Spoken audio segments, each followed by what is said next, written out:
Hello. Hey guys, it's me again. I felt like my last video was a little bit of a downer, and I'm feeling super great today. And I think that we should just make it a little positive party, Like, it doesn't have to all be negative, right? So, as you can see, I have chopped off all my hair. Going for, more of a, you know, India.Arie, Erykah Badu vibe, back to Africa.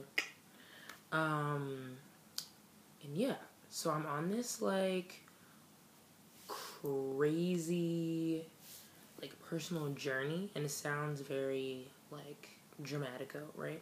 But, after I did my last video blog, I just felt like I really needed to work on myself. So I've just been trying to better myself, mind, body, and spirit. I decided that I needed to eliminate stresses from my life and really do some self-reflection. And I personally feel like self-reflection is very important. But not everybody has the skill, and it's definitely really important for personal growth. So I first started with, my outward appearance. I had, spent a jillion hours taking out my braids, and the next morning I had an appointment to get them redone, and I woke up and I was like, what the fuck am I doing this for? Like, why am I spending, the last 100 I have to sit for 8 hours and to get these braids, and what am I doing it for? Because the thing about braids is, it's all fun and games for the first, month.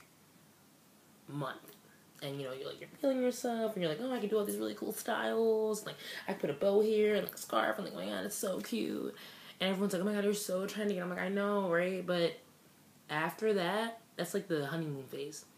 Shit starts to get real, okay? Starts to get fuzzy in the front, and then it's hanging from one piece of hair, because you need to be trying to get the whole hair. Look, do you see this? Do you see this? Do you see this lack of edges? It's braids, okay? Because you thought you were cute trying to braid every little follicle. No, it's not cute, because when it starts to fall out, it doesn't just take the hair, it takes all the follicles, it's on the floor, and now it's awkward, right? And then it's fuzzy in the front, and people don't want to say nothing, but they know that your shit looks a hot mess. Then you start wearing headbands. When you start wearing headbands, that's when you know it's time to come out. And I was just thinking about this, and I was like, I just don't even want to do all this right now. I just don't even want to do it.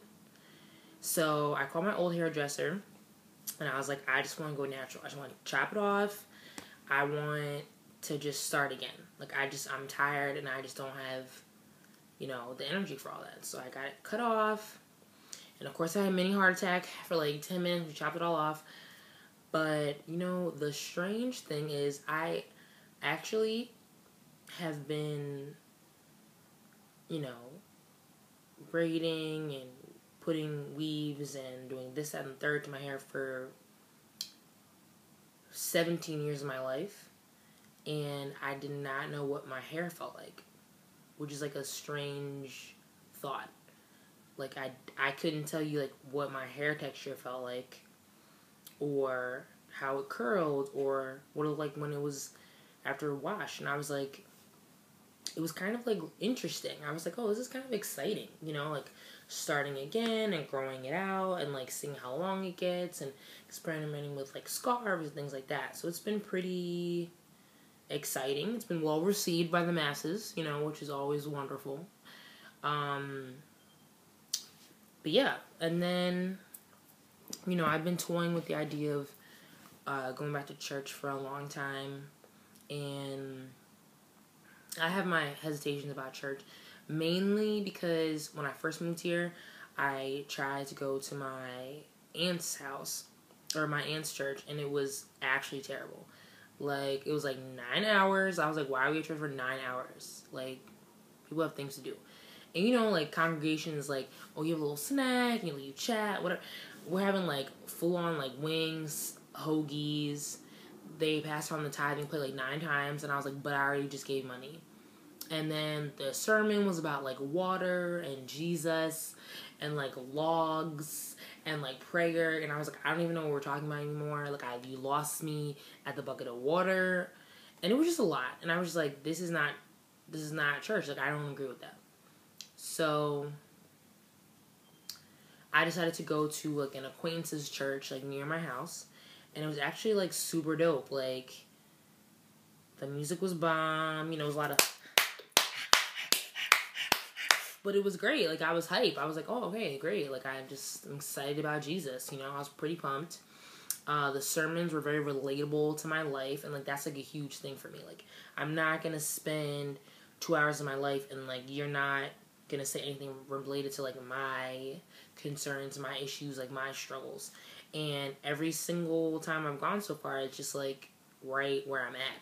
So that's pretty dope. And I'm definitely not pushing church on everyone, because it's definitely not for everyone, but it definitely has done something for me as far as like coping with the difficulties of work and just dealing with like the struggles of being in your 20s and like not really knowing what the fuck you're doing and just trying to figure it out. And then as far as my body, I mean, I'm already a fox, but I, you know, have always been like avid as far as athletics, but I recently started taking boxing classes again. I took them when I was a senior in college, and I feel like it's like the best form of stress relief for me. I'm more of like a contact, like I need to like, you know, like I don't want to like breathe and like, you know, stretch and like all that stuff. Like, yoga was not for me. I just thought, I don't feel like breathing and shit. Like, I just want to hit something, because, you know, sometimes you just need to. And that's been pretty dope. You know, I've been doing that, running, you know, taking a little Zumba class, you know. And that's been great. And yeah, and I just, today I had a really great day at work. I'm a social worker, in case you guys didn't pay attention to the blog, and OpenSecret.com. And OpenSecret.wordpress.com. Check that out. I work as a social worker. I work with the mentally ill. And I have a client who is 25. He was diagnosed with paranoid schizophrenia at the age of 21. And quickly decompensated as a result. He did not finish I think he was diagnosed at 17, actually. He quickly decompensated. He started to withdraw. He stopped going outside, and then there was a period of time where he did not leave the house for 2 years. So I've been working with him since October, and it has been very difficult for us to get him to leave his house. And, you know, this is something that all of us take for granted, because we just, you know, get up and go. And we go to work, and we go out, we go to eat, we do this and that and third. And he cannot. Like, the illness has definitely been debilitating for him. But today, he asked to go outside. And I said, let's go. And we went to McDonald's, and we were chatting. And he's actually very hilarious. He is very charming, you know, he's really into music and like fashion. He's very funny. And I felt like sometimes we get caught up and we just keep, you know, we get frustrated with life, and we get depressed, and we get angry, and then sometimes you have a day, a remarkable day, and then you remember why you do this work. And so it was a nice reminder for me. But in terms of life and love and relationships, I just feel like I'm in a place where I just don't want to waste any more time with the wrong people. I definitely value like myself and what I have to offer in all aspects, and I have definitely grown to like, you know, forgive myself for past mistakes, and also to like appreciate like who I am and like where I've come from and the struggles that I have overcome. And I honestly, like, I'm starting to really like love myself, you know, like, and like value my solitude. The problem is people don't value solitude when they're single. My friend was telling me that, you know, when you're single, you either love it or you hate it, depending on where you're at. And what I've always said is that you have to be comfortable being alone. And most women I know are not comfortable being alone. And I have just become very comfortable being alone. Like, I enjoy my solitude. I think I'm fucking hilarious. I don't care what you guys think. And I enjoy my alone time. You know, I enjoy coming home, making dinner for myself, watching Game of Thrones, going to bed at a decent hour, you know, walking around my apartment in my underwear. Like, I enjoy it. I don't always need to be out and about on the scene, you know?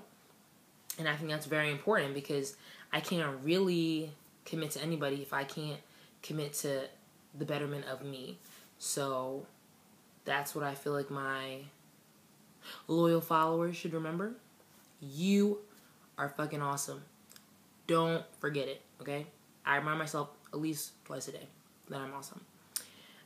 Anyway, but those are my thoughts for now, you know. I really appreciate you guys tuning in, and I'll be, you know, posting one of these pieces soon, okay? But thanks. Nice to see you. Talk to you later.